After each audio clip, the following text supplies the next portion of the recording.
Before we start, just a quick reminder to hit that subscribe button. Only 2% are subscribed. At 1,000 subscribers, I'll be posting a special video. I end the hospice call before she finishes.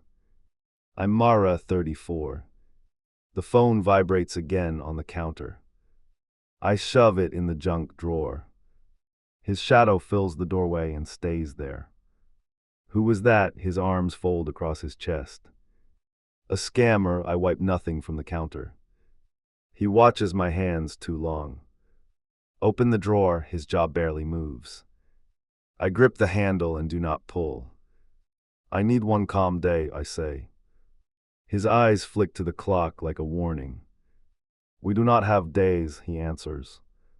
Silence spreads until my breath gets loud. The doorbell hammers 3 times. I step in front of him and block the hall. Stay here, I say, already moving. A man in scrubs lifts a clipboard. I shut the door before he speaks. I lean on the wood until my back aches. Footsteps approach behind me and stop close. That was hospice, he says without heat. They can reschedule, I answer and keep lining. His hand lands on my shoulder and waits. I ask them to come today, his voice holds ground.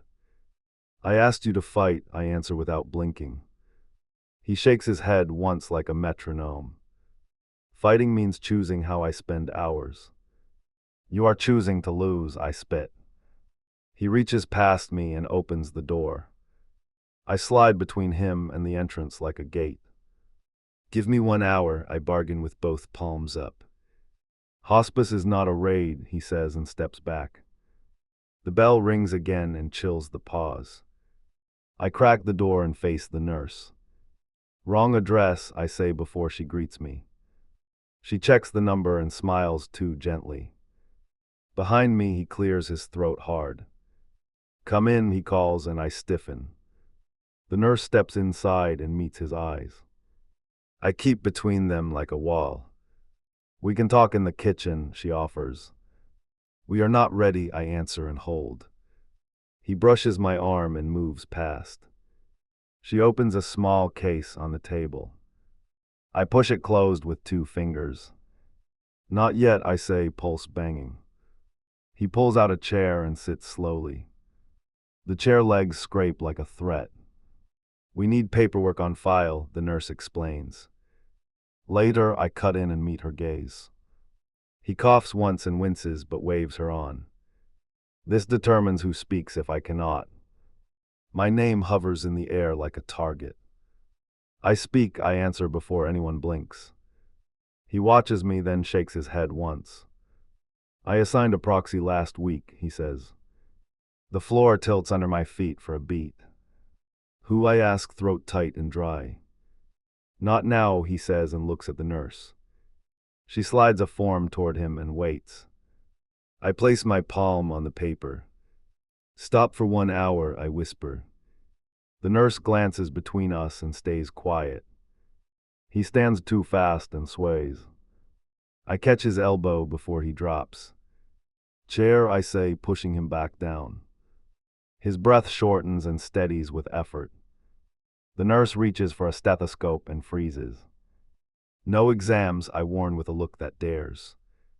This is comfort care, she answers and softens. Nothing invasive today, her hands stay visible. He nods once and unclenches his fist. I unclench mine because he does.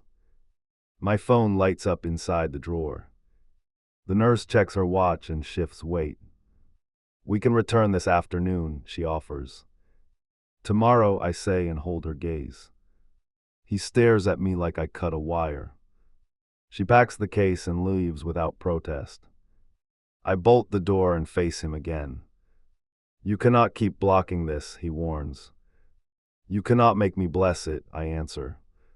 We breathe like boxers and wait for the bell. He walks to the fridge and pins a form.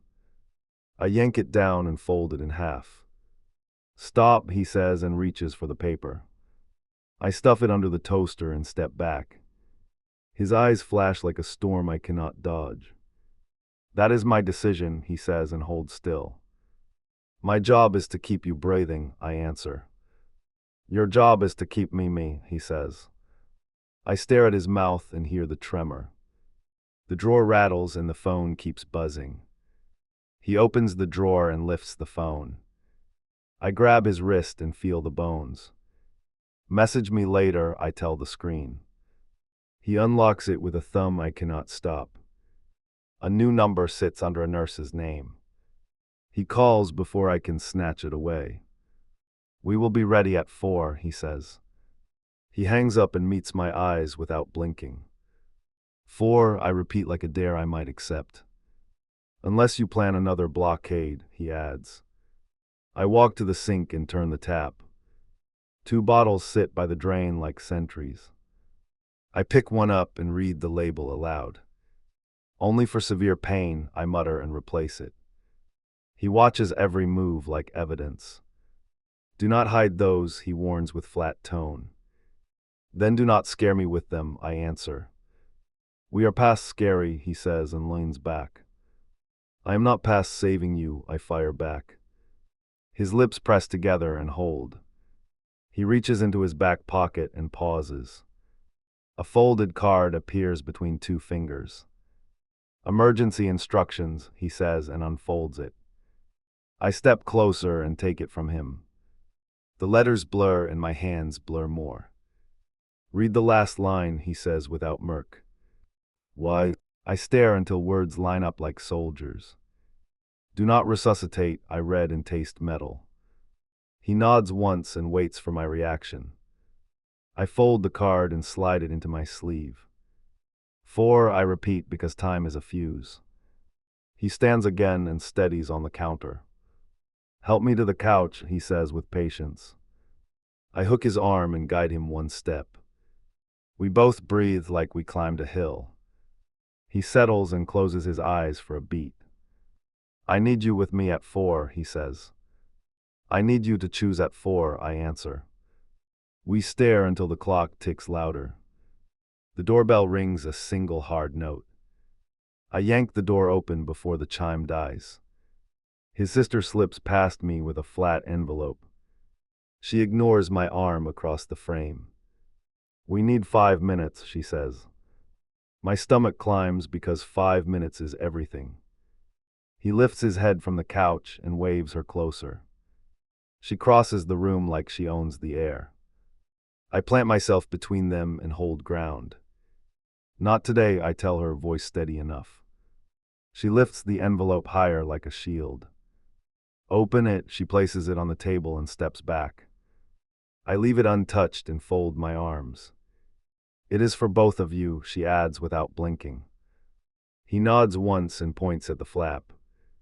I slide a finger under and tear slowly. A document spills out with 2 clean lines. His name stands alone above a signature. Her name sits under a title I do not want. Heat pricks my neck like a warning. She taps the title with 1 blunt finger. You registered this, I say, eyes locked on him. He stares at the ceiling and exhales once. I ask for backup, he answers with a rough whisper. You cut me out, I press, pulse tripping hard. He closes his eyes like bracing for a hit. She pulls out a second card and fans it. It's on the state system, she says, almost gentle. Tearing that paper does nothing, her jaw sets. My hand tightens around the edge like a vice. I release it because paper is not the fight. He coughs and curls forward with both hands. She kneels and matches his breath with short counts. I hover useless and hate that word. Slow in, she coaches while watching his face. His shoulders drop 1 notch at a time. My phone buzzes across the table and flips. She snatches it without asking and answers. This is the coordinator, she mouths and listens. They can arrive sooner, she tells me and him. My ribs cinch like straps tightening. Tell them no, I say, stepping in close. She covers the mic with her palm. Are you blocking help again? She asks, eyes hard. I am guarding time, I snap through my teeth. He reaches for my wrist and squeezes once. Let them come earlier, he whispers from the couch. Please, his eyes hold me in place. The word lands heavier than any threat. I nod once because I hate the alternative. She gives the all clear and ends the call. We will set boundaries, I tell her in a low voice. You will listen to his plan, she fires back. Both can happen, he manages with a half smile. I look at that almost smile and feel the clock. A car door thunks outside like a countdown. Two clinicians step in with calm movements and quick eyes. They ask his name and check his bracelet. Do you have the no revive order displayed? One asks. I freeze because the fridge is Klein. His sister produces a laminated copy like a trick. They kneel by him and explain the next hours. Pain plan, agitation plan, emergency route, the taller one lists. He listens and nods while I flex my fists. We need the emergency pack ready, the other adds. I do not move, so his sister does. She returns with the box and places it down. Not all at once, the taller one assures me. Only by protocol, their voices stay even. Show me the steps, I answer without softness. They walk me through each vial and stoplight card. If breathing stops, call us first, the shorter one says. Not the city line, their gaze holds steady. We come with comfort, not machines, the taller one adds. My throat closes and then opens by force. Repeat the number, I demand, and grab a pen. They point to the sticker and wait for me. I write it where I cannot ignore it. He watches my hand and relaxes a fraction. Next, who is primary decision maker? The taller one asks. He looks at his sister, then at me, then nods. I want both here, he says, voice thin but firm. She holds the legal call if I drop. That lands like a hammer and an anchor. The taller one sets 2 lines on a form. Sign you received this plan, they add without pressure. I grip the pen until it bites. My name crawls across the space in shaky ink. She signs under mine with a clean stroke. He closes his eyes and lets out air. The taller one nods and starts packing up. Before we go, we need a trial dose, the shorter one says. I flinch and step toward the door. It is small, they add, hands open. He pats the cushion and looks at me. Stay and count with me, he whispers. I hold his palm and find the beat. They deliver the tiniest measure while we count. His jaw loosens as the wave passes. The room eases but does not soften. This is how the next hours will look. The clinicians leave with a quiet promise to return. His sister lingers by the door with squared shoulders. Do not sabotage his choice, she says without raising volume. Call me if you feel yourself slipping, she taps her phone. I stare back because I am already sliding. He lifts my hand and kisses the inside wrist. 4 became now, he murmurs with a wry breath. I need you steady during the next call. I nod, then realize my head is shaking. The chime sounds again, sharp as a blade. I catch the handle before the bell strikes again. 2 guys in uniforms roll a folded bed to the threshold. Delivery for here, the taller one says, already angling inside. Not yet, I block, palm out like a stop sign. From the couch, he lifts 2 fingers and nods once. They pivot toward the hallway with practiced steps. Room has to clear for the frame, the short one adds. I stand wider and raise my chin. You said it in the living room, I counter without blinking. He coughs hard and breaks the standoff. I shift aside because that cough steals my stance. The frame unfolds with quick snaps and sharp clicks. A mattress slides into place with a soft rush. We anchor the rails for safety, the taller one says. I nod while watching his chest stutter. His sister points where the head should aim. Closest to the outlet, she directs, brisk and certain. Close to me, I cut in and point beside the couch. We lock eyes over the frame like opponents. He taps the cushion twice and ends it. Here works, the taller one agrees after a beat. They plug, check, and tug until nothing wobbles. Need a signature on receipt, the short one says. I sign with a tight wrist that will not loosen. The front door thuds when they wheel the cart away.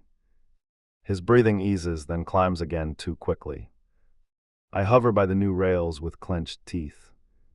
Call the nurse, his sister urges while lifting his shoulders. I hate the words and dial anyway. A calm voice answers and asks for symptoms. Fast breath, shallow, new bed installed, I report with clipped beats. Use the comfort protocol, first line only, the voice instructs. My hand drifts toward the box I tried to bury. His sister already has it open on the table.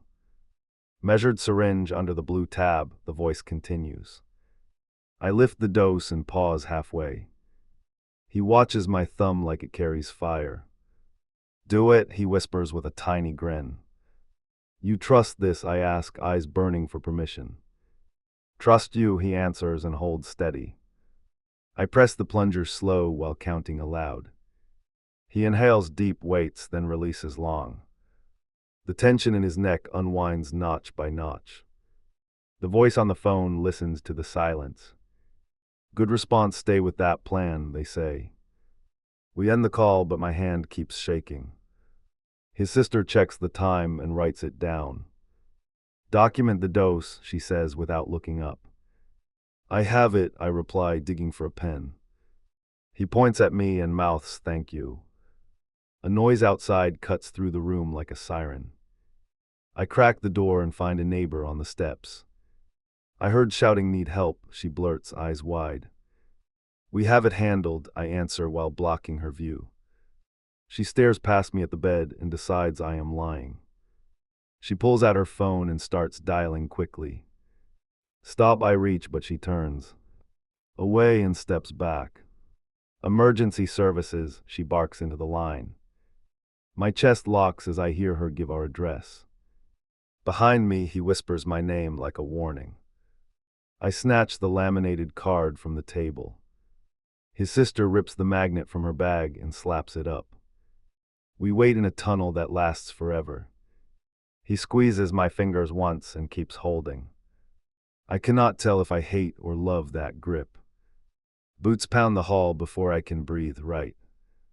Two responders appear with a kit and sharp focus. Who's the patient? The first asks, scanning fast. Right here, he answers with a half wave. Orders are posted, his sister adds, voice level. They study the paper, then look at me. Do you want transport? The first asks with a steady tone. I look at him and his eyes are clear. No transport, he says, barely above a whisper. My mouth opens, then closes, then stays shut. Any fall, chest pain, or trauma, the second checks. None today, his sister answers while watching me. Vitals are optional under these instructions, the first says. Call us if goals change, the second adds as they pack. They leave faster than they arrived, like a tide rolling back. The door settles and the house exhales with them. He drifts toward sleep, then jerks awake with a gasp. Air, he rasps, clawing lightly at the blanket. I raise the head of the bed without thinking. He blinks slowly as the panic fades. Now we post everything where eyes land first, his sister pushes. She tapes the plan to the cabinet at my eye level. Not over the stove, I snap and move it beside the clock. Fine but visible, she counters, tapping the edge twice. He watches the paper like it is a parachute. The phone buzzes again with the coordinator on screen. We are sending a social worker for paperwork review, the message reads. I type back a single word that tastes like defeat. Okay, the dots dance, then stop with a thumbs up. He nods off and wakes with a flinch. Do not drown me in sedation, he murmurs, voice raw. Keep me able to choose until I cannot. I grip the rail because my knees might fold. You will tell me when enough is enough, I promise. Promise again, he breathes, and I do. The social worker knocks with a brisk rhythm. She opens a folder and sets down two forms. One is do not hospitalize, one is comfort scope, she explains. He signs both after reading each line twice. She watches my face while sliding me the witness spot. My pen scratches slower than any clock. Initial here to confirm you understand his plan, she adds. I initial where the arrow points without lifting my gaze. Call us first for any distress, she repeats. Not the city line, my throat tightens around the rule. He swings his legs over the edge without warning. Bathroom, he mutters and tries to stand. I brace his waist and guide while counting steps. At the doorway, his knees buckle and he drops. His head misses the jamb by an inch. We sit on the floor breathing like runners. I am fine, he insists through clenched teeth. Back to bed with a belt or a walker, she advises. Not restraints, he snaps and glares at the rail. Then I go with you every time, I declare. We try again with shorter steps and longer pauses. He reaches the bed and collapses with a dry laugh.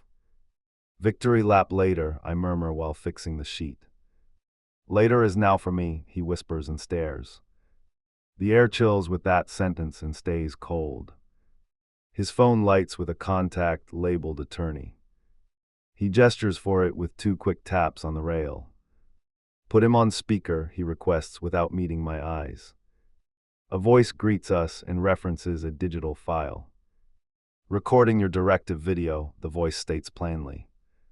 I want this to be short, he answers and clears his throat. Speak to future responders and to my wife, the voice instructs. He looks at me and swallows like a man after a sprint. If I cannot speak, respect the plan you heard today. Please help her follow it when I am gone. The recording ends and my stomach flips again. He shuts his eyes and releases a breath he saved. The social worker uploads the file and logs a note. Now rest if you can, she suggests and stands. We are close by if anything shifts. The house quiets, but I do not. I check the box and count what remains. I set timers for spacing and set alarms for checks. He watches from under his lashes and smiles faintly. Steady now, he whispers, and I nod because I must. The front lock clicks as his sister steps out for air. I pull a chair beside the frame and lace our fingers. He drifts, then stirs, then fixes on me again. When I start slipping for real, call them first, he says. Even if your fear screams for the other number. Say it back, he urges as his eyes blur. I call the team first, I answer with a shake in my voice. Even if panic crushes me, I call them. He lets that promise land and closes his eyes. The clock on the wall answers. With a hard beat. He coughs mid-swallow and claws at his throat. I tilt the cup away as liquid splashes his chin. Small sips only, I blurt, heart sprinting hard. He shakes his head and fights for a slow breath. The sound rasps like gravel under my feet. His sister snatches a mouth swab and lifts it. I block her hand and own the space between us. He taps the bed rail twice and nods at me. Let me, I say, taking the stick from her. He opens his mouth with a grimace and waits. I moisten his lips and sweep along his gums. The cough eases, but his chest still works overtime. We stop liquids now, the nurse at the door announces. She steps in with calm authority and a clipboard. My jaw tightens because that rule feels like surrender. Dehydration is comfort at this stage, she explains evenly. Fluids risk aspiration and panic, her eyes hold mine. I will not let him feel abandoned, I force out. We will never abandon him, she answers with certainty. Let us prevent drowning while you prevent fear. He lifts a finger toward the swab again. I pass it back and watch for any choke. His shoulders settle a notch as the dryness fades. The nurse shows me how to rotate and pause. Stop if he coughs, she cautions, and I nod. Restlessness hits without warning, and he fights the covers. Up he grunts, pushing against the mattress edge. I brace his hips and anchor my weight. Slow, I murmur, counting breaths to match him. He glares until the surge passes and then sags. Agitation protocol, the nurse suggests, hands visible. Minimal dose first and reassess in 15. I shake my head because drowsy feels like goodbye. He tips his chin once and holds my stare. Do it, he whispers, and the room tightens. I draw the measured amount and check the chart. His sister notes the time with crisp strokes. I ease the dose under his tongue and wait. His eyelids soften, but his grip stays strong. Not too much, I breathe, and he squeezes back. The phone lights with an unknown number and urgency. His sister answers and switches to speaker on instinct. This is benefits, we need a final electronic signature today. Send the link now, I say, already clearing space. A message pings and the clock slams in my ears. He takes the device with shaking hands and focus. I guide his finger to the box and steady it. The line appears jagged but complete enough. Submission confirmed, the voice declares and clicks off. He sags back and drops the phone on the sheet. One more thing, he says, reaching for his ring. It hurts now, take it and wear it. My throat jumps while I slide it free. He winces, then exhales like he finished a race. Keep it on you, he adds, watching my pulse. A sharp spasm rips through his side and arches him. He grits his teeth and hisses through a thin smile. Pain spike, the nurse calls out with a nod. Next tear ready, she sets the vial within reach. I hover over the call screen and curse my thumb. Do not dial that number, his sister warns, eyes narrow. Use ours first, the nurse reminds with steady tone. I lock the screen and swallow the urge. All right, I answer, feeling the promise bite. Tell me exactly how to proceed. We lift the head of the bed and it jams. The motor whines and then dies mid-shift. Power is out, his sister snaps, already moving. Manual crank under here, the nurse says, crouching fast. I turn the handle until his lungs find rhythm. Consider oxygen for relief, the nurse offers, watching him. He looks at me, then nods once with intent. Yes, I answer, surprised by my own voice. She fits the tube and checks the flow. His shoulders release tension like a valve opening. He gathers what strength remains and whispers again. When the next wave hits, go to the stronger kit. The words land heavy and clear as a bell. My hands freeze while my brain fires alarms. Are you certain, I ask, barely above air. Certain, he answers and locks onto my face. His sister places the box on the table and waits. The nurse nods for me to step forward. I unlock the seal and read the line twice. My fingers steady because he watches them. I prepare the dose and rest the syringe on my palm. He opens his mouth and closes his eyes. I deliver the medicine slow, counting under my breath. Stay with me until it lands, he whispers. I am here, I answer and mean it. He drifts to the edge and hovers there. I sit so close our knees touch and touch again. The nurse studies his chest for a pattern. We wait as seconds stretch into a thin wire. His breathing pauses 1 beat longer than before. His chest stalls for 2 beats and then stutters. I hit the hospice line with my thumb already trembling. Air hunger increase, I report, eyes on his mouth. Reposition and use the fan, the voice instructs. I raise the head and wait for another rise. He reaches for me with a shaky hand. Outside, he whispers, jaw tight and determined. The bed will not fit the doorway without tools. We use the chair, I decide, and look to the nurse. She nods once and braces the transfer. We pivot him with a count and a breath. His knees fold, but we catch the slide. He sinks into the seat and clamps my wrist. Porch now, he manages with a dry grin. I push until the wheels bump the threshold. Air hits his face and his shoulders loosen. Stay here a minute, I offer, ready to retreat. Longer, he answers, eyes fixed on the yard. His fingers drum a private code on my palm. I listen like the code might save him. A car pulls up and doors slam fast. Two friends climb the steps with a paper sack. Last visit request, one says, breathless but polite. Short, I warn, blocking half the doorway. He tilts his head and waves them closer. They kneel and whisper small, fierce thanks. He nods once and taps the bag. Open it, he mouths, almost playful through the pain. A tiny cupcake sits there like a dare. He breaks it in half and hands me a piece. We eat slow and look stubbornly alive. One friend reaches for a selfie and freezes. No photos, I tell him without raising my voice. He lowers the phone and squeezes my shoulder.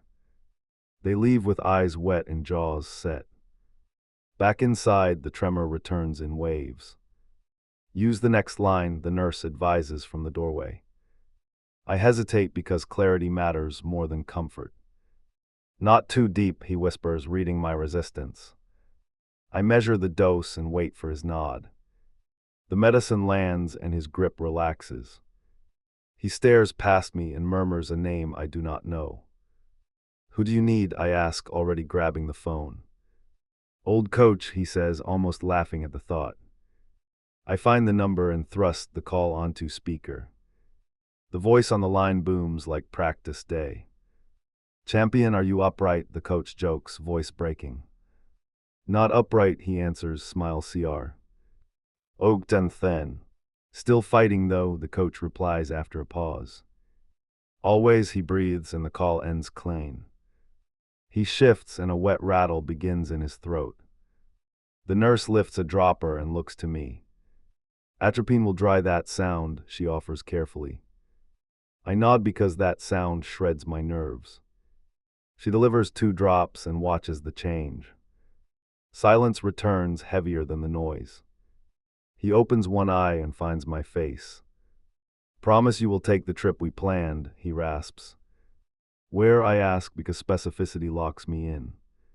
West Cliff, he says, and I understand enough. His sister steps in with a folded garment. Change needed, he is sweaty and chilled, she reports. We roll and switch with quick, practiced moves. He winces once and then breathes through it. You two make a good unit, she admits grudgingly. The doorbell stings again with a single sharp tone. A chaplain stands there with a tablet and a kind stare. Do you want a blessing? She asks, voice gentle. He shakes his head and lifts 2 fingers. Just quiet, I translate, and she bows out. He drifts off, then jolts like someone called his name. Do not leave me when it gets weird, he whispers. I stay, I answer, and pull the chair closer. His eyes track me like a lighthouse through fog. The tracking slows and then steadies again. The oxygen hum deepens and I check the tube. Flow is good, the nurse says, watching his chest. If panic returns one more notch, she adds. Last resort if his awareness fades, I counter. He gives a faint thumbs up and closes his eyes. A neighbor knocks, then tries the handle like she belongs. I meet her on the step and lean into the gap. Meals for later, she explains, arms stacked and eager. Later is tricky, I answer and keep the door narrow. She reads my face and retreats without argument. The rattle tries to come back and almost does. I tip another drop and study his jaw. Moisture recedes and the room steadies again. His sister writes the time and places the pen down. You are doing this, she whispers, no fight in it. He turns his head toward the clock like he hears it. How far am I? He asks with a steady breath. Close, the nurse answers, eyes on the rise and fall. Do you want to go deeper? She asks softly. He looks at me, then nods once with intent. I draw the final measure and hold for 5 seconds. Ready, I ask, because we never skip that word. He opens his mouth, and this time it is easy. The plunger moves, and I count to 10. His fingers loosen around mine, but do not let go. A tremor runs through his arm and vanishes. His face smooths and the strain glides away. He exhales with a sound like relief and surrender. I lay my forehead to his and breathe with him. His chest rises, pauses, then rises once more. The nurse places a hand on my shoulder and waits. "No emergency calls," I whisper, holding to the plan. "Only us," she answers, eyes steady and calm. "Stay with him," the proxy murmurs near the door. I grip his hand and feel the faintest pulse. He searches for my voice with half a smile. "I am here," I tell him, leaning close enough to feel heat. "Do not run from this next part," he whispers. My throat closes and then opens because he asked. He breathes in slow and the room narrows to that sound. I check the clock and count to 30 out loud. 12, 19, 26, 30. His breathing skips at 22 and catches again. "Still with me," I say, keeping the rhythm steady. He blinks once like a tiny salute. A shiver passes from his jaw to his chest. The nurse lifts a stethoscope and then stops herself. "We will listen after," she says, respecting his rule. I nod and return to counting the seconds. He inhales, waits, and reaches with drifting fingers. His hand grazes my cheek and falls back. I guide it to my heart and hold it there. "This is the place," he whispers, barely shaping the words. "Right here," I answer, pressing his palm to the beat. The next breath gathers like a tide that might not return. His inhale falters and stops hard. I lean close until our foreheads touch. "Still with me," I whisper, counting under my breath. His lashes flutter once like a signal. No next pull arrives, just a held space. I hit the hospice number and keep watching his mouth. Breathing pause increasing, I report, voice flat and clipped. "Stay present, treat secretions if they return," the nurse replies. No compressions under the order, the line goes quiet. "Call back after 2 minutes of silence," she adds. A tiny gasp returns and slips away. "Here," I say, planting his hand against my chest. "Not alone," he presses weakly, then loosens. "Okay," he breathes, and I feel the word leave. I keep his palm pinned anyway, daring a change. Rattle creeps in and scratches the room. I tip 2 drops as trained and wait. The sound fades to nothing the way a door shuts. He softens everywhere at once, like effort dry. "Ned out." My throat opens because I promised to witness. His fingers twitch against my sternum and then fall. I count seconds out loud so he can hear. 8, 14, 21, 29. "With you," I tell him on every number. 34 arrives and no air returns. I do not move for the first minute. His sister steps beside me and places her palm on mine. We both feel the same absence and hold there. "Ready to check," she whispers, eyes steady. I nod and release his hands slowly. I call the team back and follow the protocol. "Time since last breath," the voice asks, crisp and even. "More than 2 minutes," I answer, staring at his jaw. "We are on our way to confirm," they respond. "Keep the environment calm," the line clicks off. I turn off the oxygen and coil the tubing. His shoulders settle into a shape I have not seen. "Thank you," his sister murmurs and kisses his temple. "Do you want a cloth?" she asks, already moving. I nod once and stay seated by the rail. 2 clinicians arrive and work with respectful speed. A stethoscope touches skin for the first time today. "Time of death," one says, writing it down. "Do you agree with the documented plan?" the other asks. "Yes," my voice sounds borrowed but firm. They guide me through the next steps in short steps.